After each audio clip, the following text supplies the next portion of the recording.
Hi, I'm Isabella Demarko, and I have been tracking every single thing I've spent money on since 2016. It has made me crazy good at saving money, and I have saved thousands of pounds over the years with this tracking system that I've built. Also, just wanted to mention I did not invent this. I'm sure other people do it in like different ways, but I genuinely started doing this when I was about 17, not knowing what it was. And because this is a bit off topic for me, I'm sharing it here on my second channel. I now have such a good understanding of my finances. I truly understand what I spend money on, which has enabled me to build better spending habits. I have always been that girl who's really good at saving money. Even when my income has been low, which it has been for the past couple years, I've been able to see myself through because of my savings pot that I've been building and maintaining over the past 5-6 years.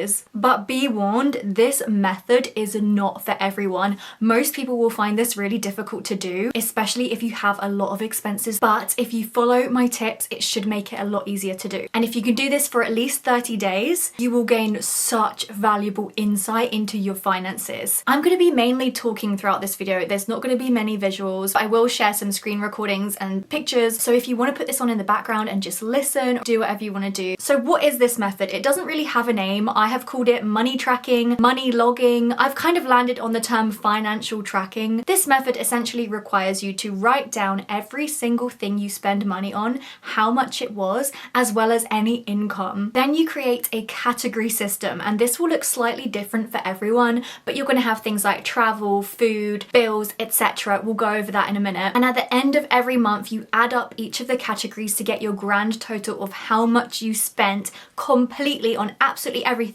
in that month. And you also do it for your income. And now you'll know exactly how much you spent, where you spent it on, and you can see where you need to rein it in, where you need to maybe set yourself a budget. And most importantly, you'll see if you're either in the red or if you're in profit and you've saved any money. So let's go over the categories, and then I'm going to show you how to actually do this every day and make it a habit. So the main categories that people usually follow for budgeting and financial tracking and things like this are rent or mortgage and housing costs, transport, bills, groceries and food, lifestyle, appearance, so things like clothing, style, beauty, getting your hair cut, and miscellaneous, which includes basically everything else. But it's better to get a lot more specific than this and add more categories. And this is where you can really personalize it to your life. You could, for instance, have one for dinners out or getting takeaways. And I'm not saying you necessarily need to stop doing that. Maybe you like doing that as part of your lifestyle. You're okay with that money that you're spending. But actually seeing a number and seeing how much you spend every month can be really helpful and insightful. Some people get their nails done every month, or they get their hair done every 2 weeks. So things like that might be really interesting to have its own category. I chop and change my categories if there's something that I want to track for a few months. Like for instance, I just started driving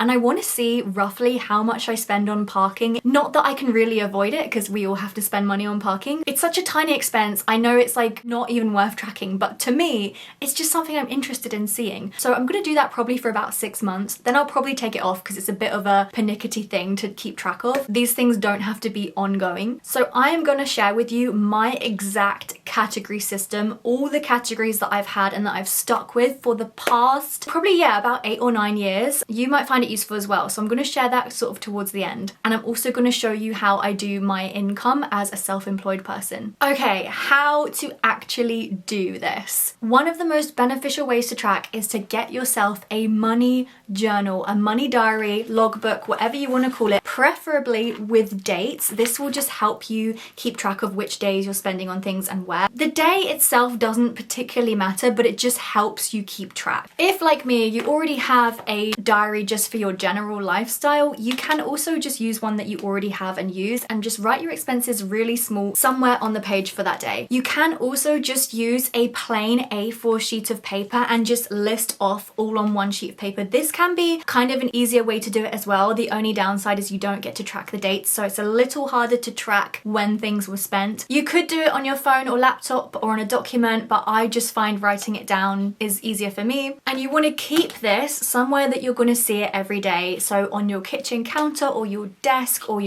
at work even. So I always have mine at my desk, and usually at the end of every day when I'm sort of wrapping up my to-do list, maybe creating my to-do list for the next day, that is when I'll write down my expenses. If you're out and about, you could track it on your phone as well if you feel that that will help you remember, but it is quite hard to keep up with something like that. I find it's best to just throughout the day just keep any receipts. You could have a little box or a little basket on your desk or your kitchen counter where you put all of your receipts at the end of every day or like every week. It will just help you keep track if you're not great at remembering things. You can also keep a little like purse in your handbag that's specifically for receipts, and then you know that's where they are. Towards the end of every day or in the evening, you want to give yourself some time to actually sit down and do this. It only takes literally 5 minutes just to write down anything you spent that day. Also just jot down what it was as well. Even things that you might think are really insignificant, like something that was just £1 or even 50p. I know they sound insignificant, but in order for this to actually work accurately, you need to write down everything. Okay, but Isabella, why receipts? Most people make all their transactions on their phone with their card, and all of your transactions will be on your bank statement, right? Can't I just go through at the end of every month and write it all down? Trust me when I say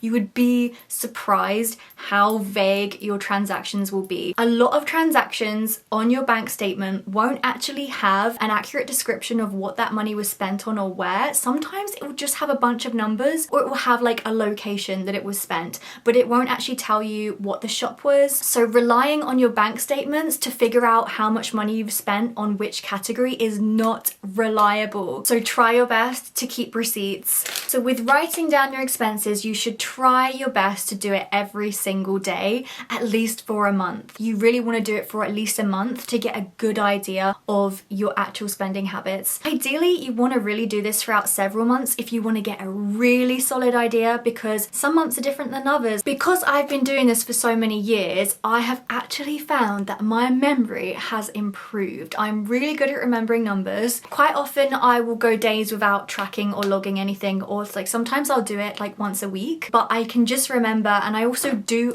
use my bank apps to go through just to check my transactions. Because my memory has become so good, I'm usually quite good at remembering. Okay, so you've been doing it every day, you've got to the end of the month. I usually do it like from the first to the end, but if you're starting on a random day, absolutely fine. Now is actually the fun part. You're going to add up all of the things you spent, put them into categories, and then add everything up to find out your total. I don't know, to some people this might sound really boring. I love doing this. I find it really soothing. I actually look forward to doing it. It's very comforting. I get a feeling of control, that I'm in control of my life. It just makes me feel like really on top of things when I sit down and do this every month. And I usually do this like a couple days after the last day of the month. You can sit down with a cup of tea, with a candle, have a little bit of me time.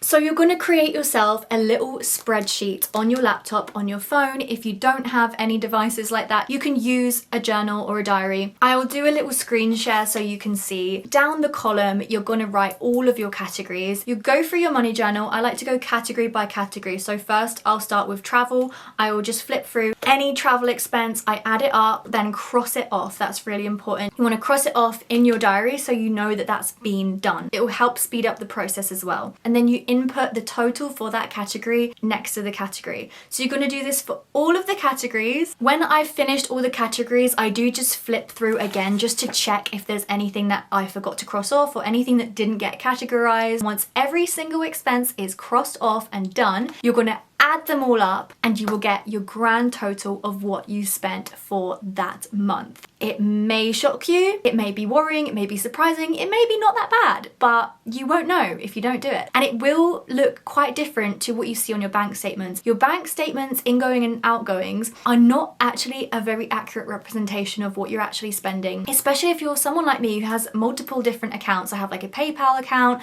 sometimes I pay in cash, I have a business account. The number on my bank statement doesn't actually tell me what I've actually spent, like in actual total. Next, you want to add up all of your income. If you're paid by an employer, this will be pretty easy, just get your payslip. If you sell things on eBay or Vinted or Depop or boot fairs or yard sales, whatever, you want to add this in too, because it's really important to actually see what is actually coming in. So now you have your total spendings and your total income. Now the really fun part, you take your total income, everything you've earned in that month, minus your total spendings, and you will be left with your grand total. It's either going to be a minus number or it's going to be a not minus number. If it's a minus number, it means you're in the red. It's not good. It's not good.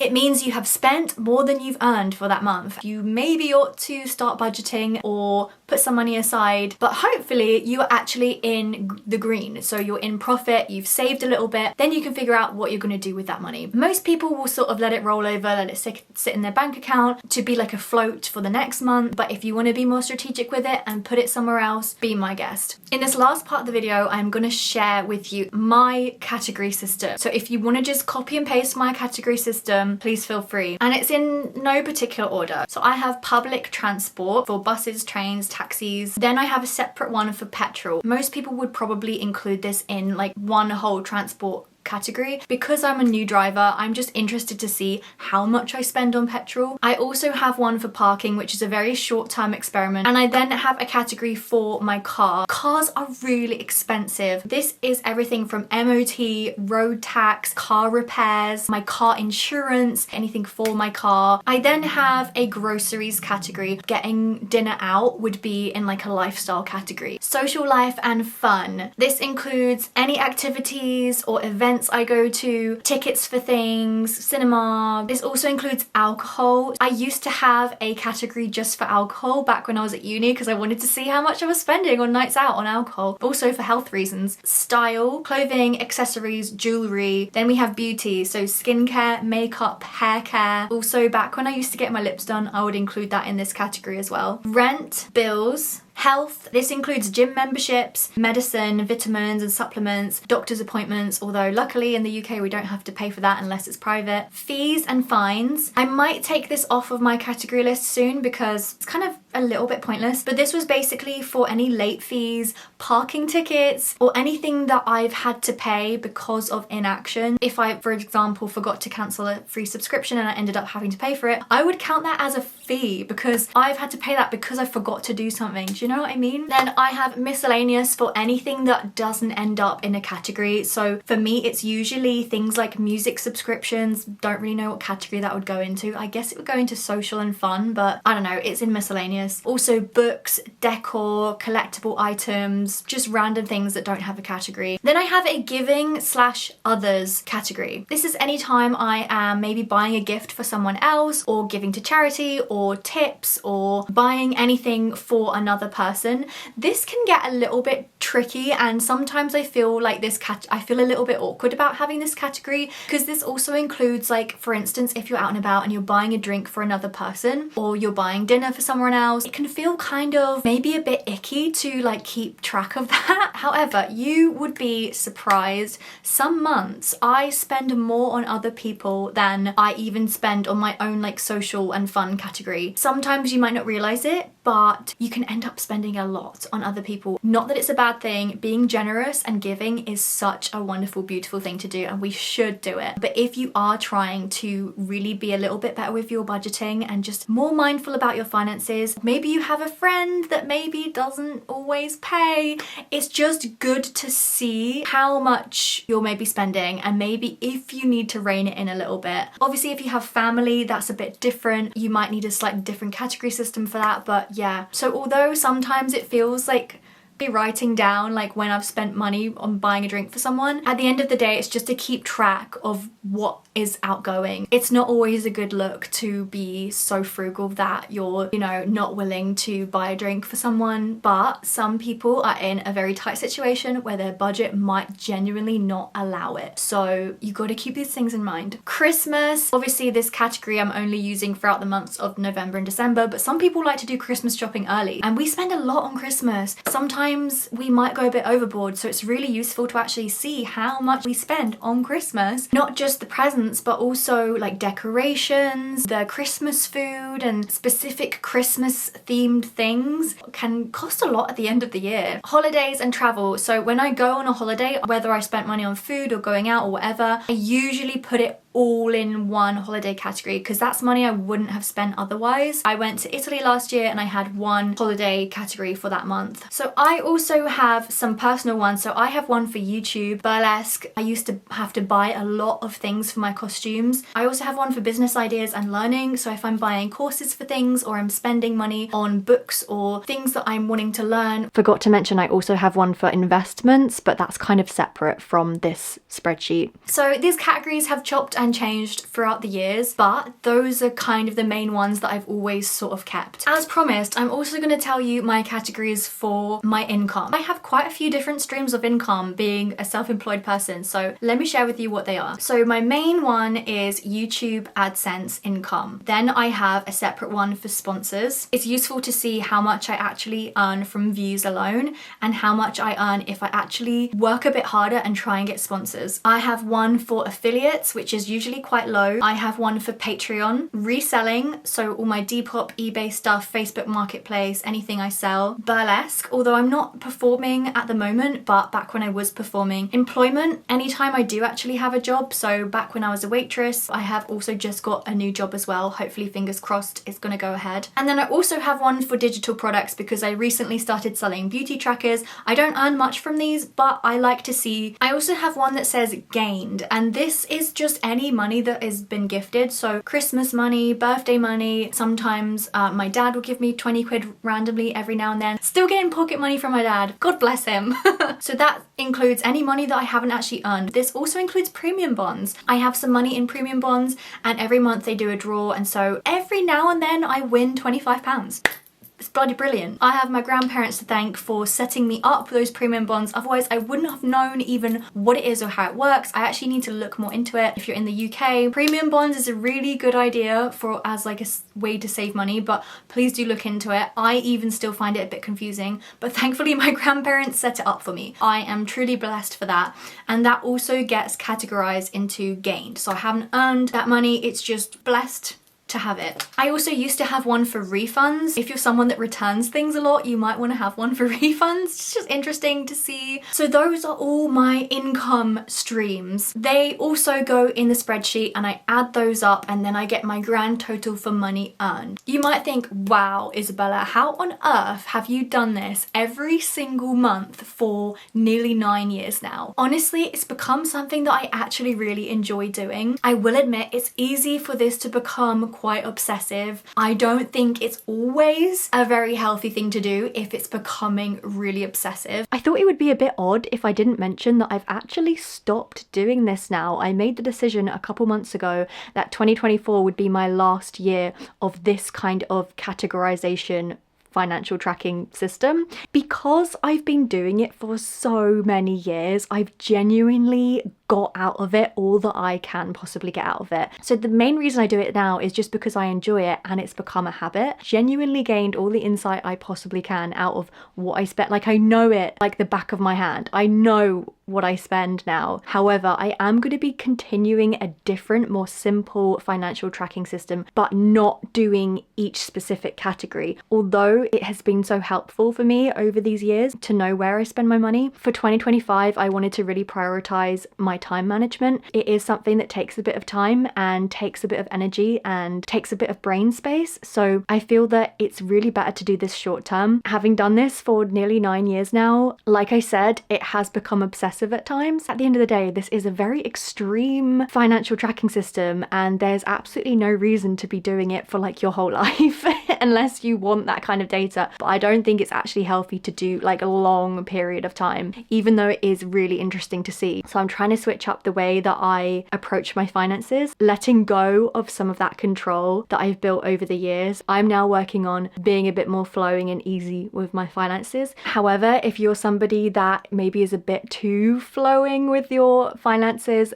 this strategy is so helpful and insightful. I wanted to make sure that you understood that this might be something I come back to in the future. I can now see exactly how much money I have spent and earned every single year since 2016, which is very interesting data, very interesting. I have considered possibly sharing this someday, or literally telling you exactly what my total was for last year, for example. If you'd be up for seeing that, let me know. And if you do want to check out my Patreon, I have a ton of old content. There's a whole library of content that you can watch on my Patreon, and you can cancel whenever you want. I hope this video was useful to you. Thanks for watching, everyone, and I'll see you in the next one. Bye. Mwah.